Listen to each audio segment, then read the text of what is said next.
NATO Secretary General Mark Rutte has warned that Russia and China could act together, attacking Europe and Taiwan at the same time. In an interview with a German newspaper, Bild, Rutte said China is watching Taiwan closely, and if Beijing decides to move military, it could pressure Russia to escalate in Europe to keep NATO distracted. That, he said, is why the alliance must be ready for a global crisis, not just a regional one. At the same time, Rutte tried to calm Europeans' fears. He stressed that the United States will not abandon Europe. NATO remains a collective alliance, and Europe's security is directly linked to America's own security interest. The Kremlin has found new culprits once again. This time it's Europe. Putin's foreign policy advisor Yuri Ushakov claimed that European and Ukrainian amendments to the US peace plan could prolong the war in Ukraine. According to him, these changes do not improve the document or increase the chances of lasting peace.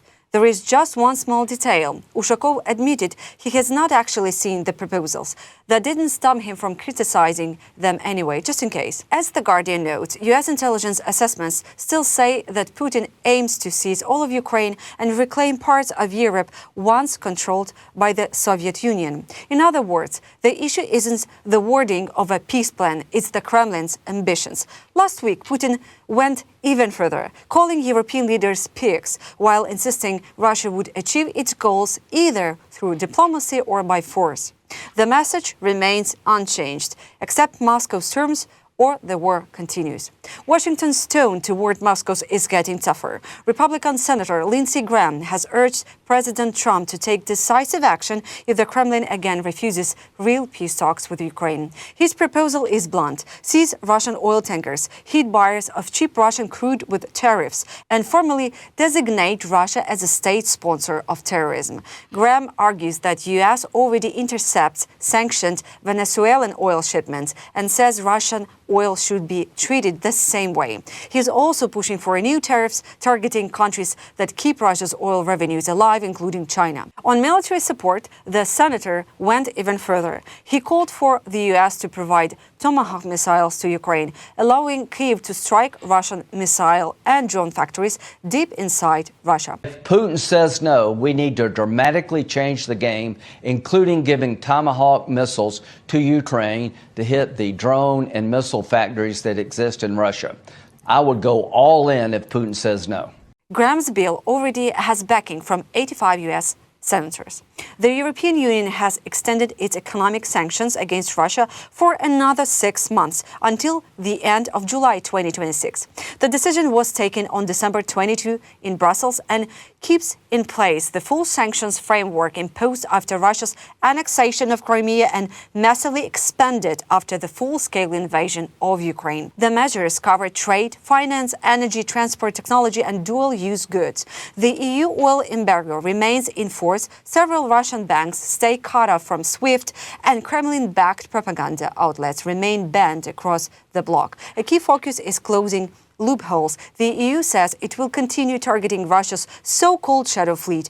Just last week, more than 40 oil tankers were sanctioned for helping Moscow bypass restrictions. EU officials also made clear this is not the end. A new 20th sanctions package against Russia is expected shortly after the new year. China has sharply increased its imports of Russian liquefied natural gas to a record level. In November alone, China bought 1.6 million tons of LNG from Russia, more than double compared to the same month last year.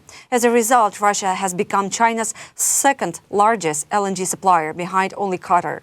The main reason is price. Russian LNG was the cheapest among all suppliers. Chinese buyers choose low prices over concerns about Western sanctions. Some of the gas comes from the Arctic LNG 2 project, which is already under U.S. sanctions. China started receiving these shipments earlier this year, and the flow continues. So far, Washington has issued warnings, but no concrete response has followed. Ukraine is rapidly changing how it defends its skies. Ukrainian drone units say they have already destroyed more than 1,000 Russian Shahed drones. Each interception, they say, means one less explosion over homes, power plants and cities.